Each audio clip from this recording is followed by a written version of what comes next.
We all experience loss in our lives, and it can be an incredibly challenging time. Loss is a universal experience, something we all share. It's one of those rare constants in life that unites us all. It might be the loss of a loved one, a cherished pet, or a significant life event.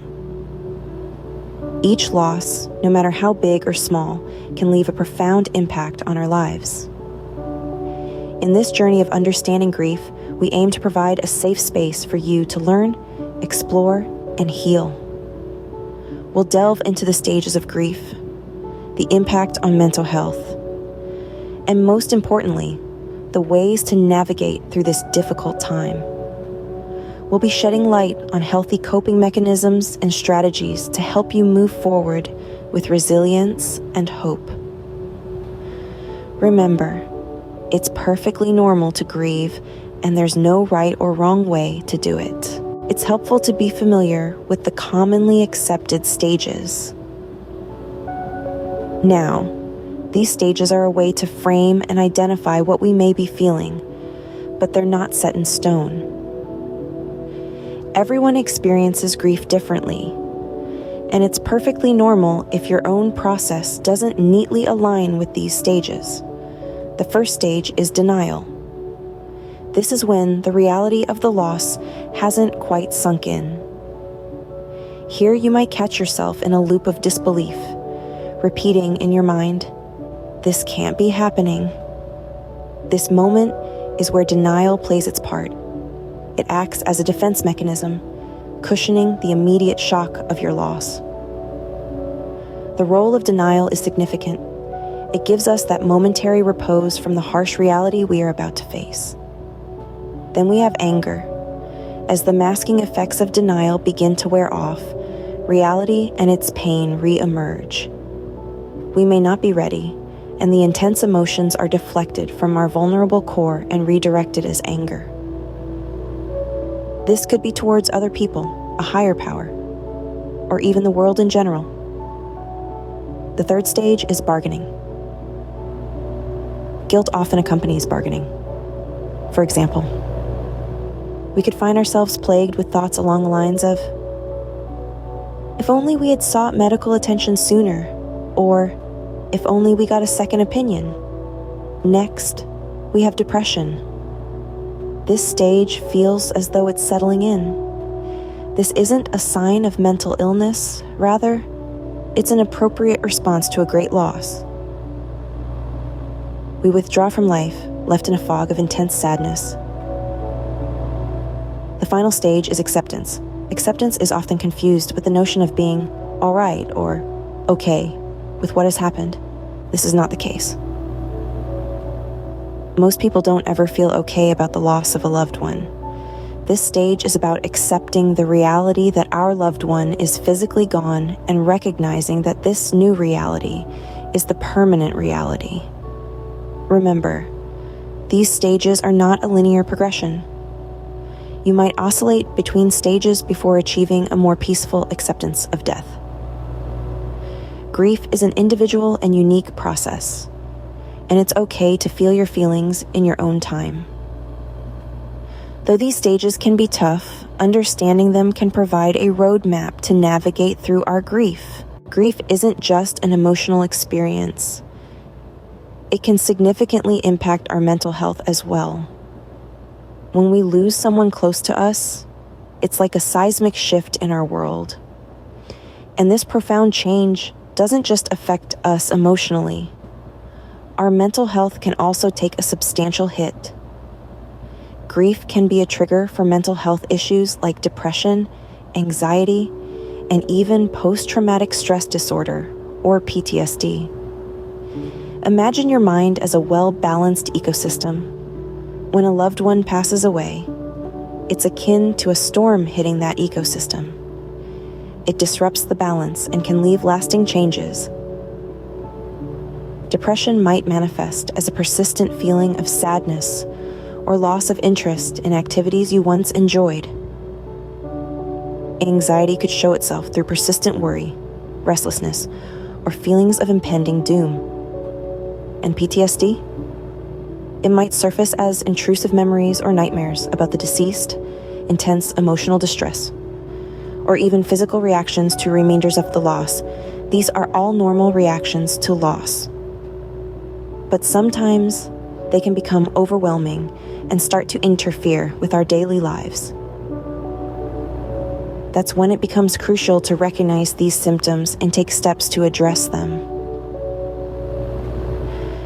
There's a common misconception that seeking help for mental health issues is a sign of weakness. That couldn't be further from the truth. It takes courage to acknowledge that you're struggling, and even more to reach out for help.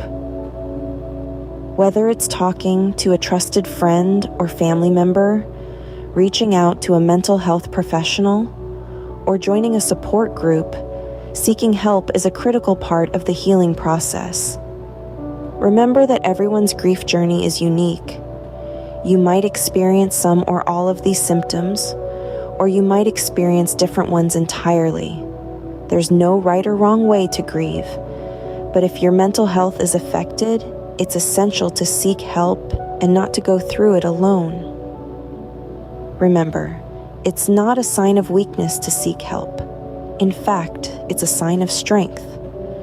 The journey through grief may be challenging, but with the right support and resources, you can navigate this storm and find your way back to calm waters. While grief can be overwhelming, there are healthy ways to cope and heal. First, let's talk about seeking support.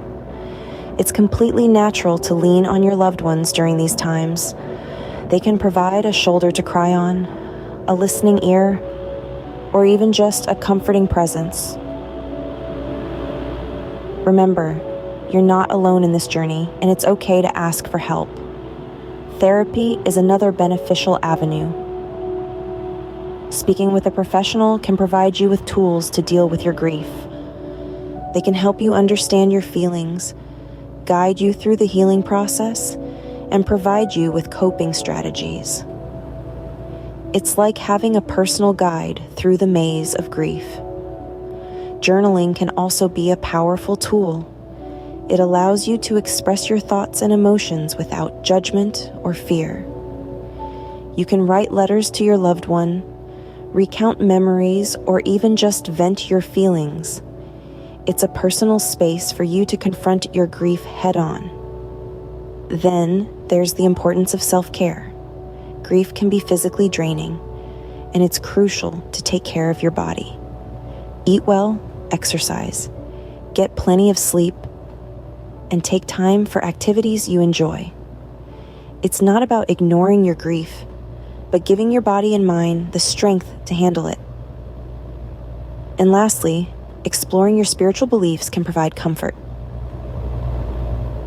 Whether that's through prayer, meditation, or attending services, spirituality can offer a sense of peace and purpose.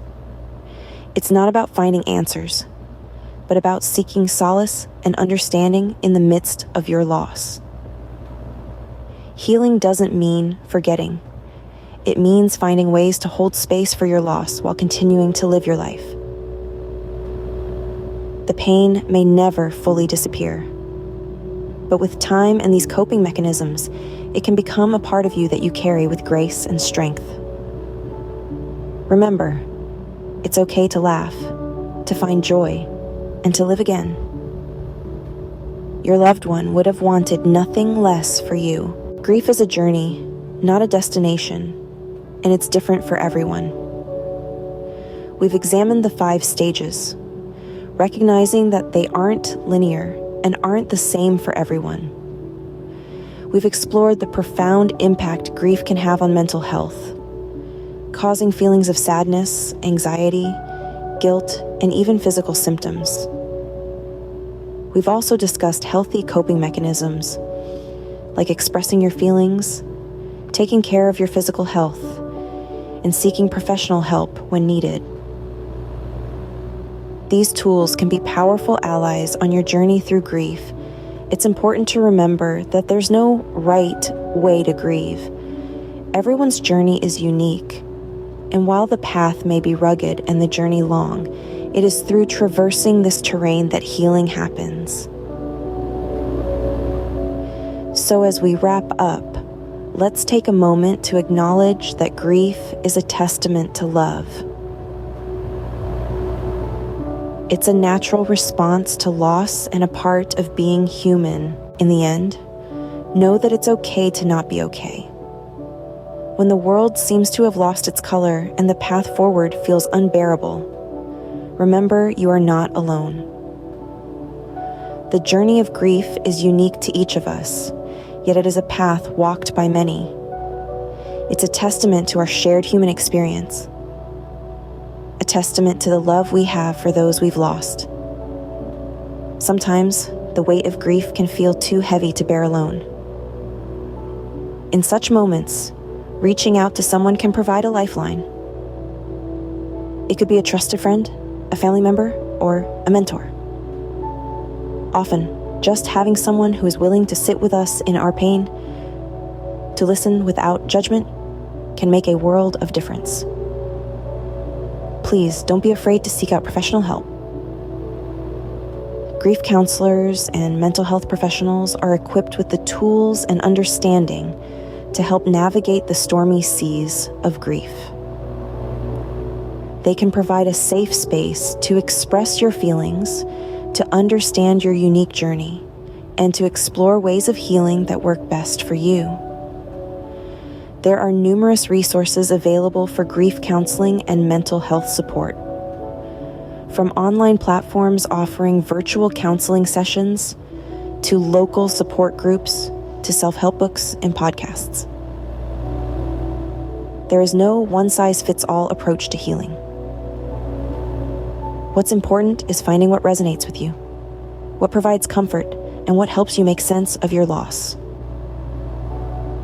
Remember, it's okay to take time for yourself, to be gentle with your heart. It's okay to cry, to laugh, to remember, and to miss them. It's okay to feel the full range of your emotions. They are a testament to your love, to your loss, and to your healing. Take it one day at a time. Healing will come in its own time and in its own way.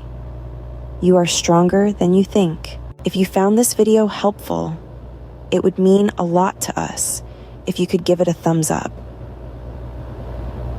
Your support helps us create more content like this, aimed at supporting mental wellness. Additionally, subscribing to our channel ensures you won't miss any of our future videos. We continue to explore various facets of mental health, providing insights and sharing resources that can support your journey. So, if you're not already a part of our community, we warmly invite you to join us. Click on that subscribe button and remember to turn on notifications. Your journey matters to us, and we are committed to providing content that resonates with your experiences, supports your healing, and empowers you on your path to wellness. Thank you for your support, and remember, it's okay not to be okay. You are not alone, and together we can navigate the path to healing.